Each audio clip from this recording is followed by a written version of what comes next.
This is Christian from Coolopolis in the OPC. I got a book here I want to tell you about. Very interesting story of Vito Rizzuto and his the whole tumultuous last days of his reign as Mafia chief in Montreal, written by two excellent journalists, Edwards and Nicaso from Toronto, who tell a really good narrative, and they really mix in a lot of good details in spite of the fact that there's a lot of people involved. I'm standing here where one of the main events takes place, which is Nick Rizzuto's death.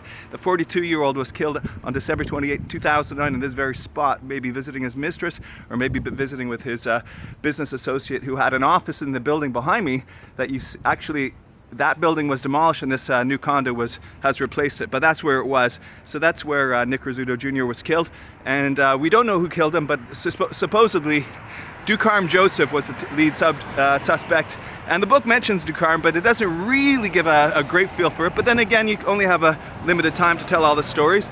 Some of the narrative is really good, like there's a tale of an RCMP translator who was selling secrets to the mob, and that's a really good story I didn't know about. But then Ian Davidson, the story about the cop who sold secrets to names of undercover agents to the mob, was also a little bit passed by a bit quickly, but it was very good otherwise. So we're talking also, another controversial thing in this book is that the authors keep stressing that there's a possibility that Vito Rizzuto was poisoned and did not die of lung cancer after all, which I find a little bit of a far-fetched theory, but it's possible. There was no autopsy on his body.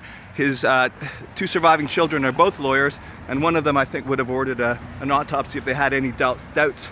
Also, Sal, the iron worker Montaigne, who came up from New York for the Bonanno clan to take over, a failed bid, which is what sparked a lot of this violence. He is really described as just a nutcase, delusional and stuff, which I kind of find a bit maybe unfair, because he's not here to tell his story. He's been killed as well, of course.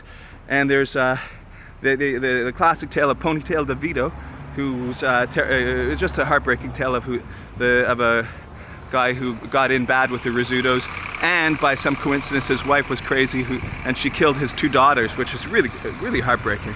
And of course some of the stuff, Giuseppe Feda, he is described as having been killed, whereas he was not killed at all, and that's a bit of a mistake. So when you get Toronto authors doing a Montreal book, you're going to get that kind of thing, but it's otherwise an excellent story, and I really recommend this book.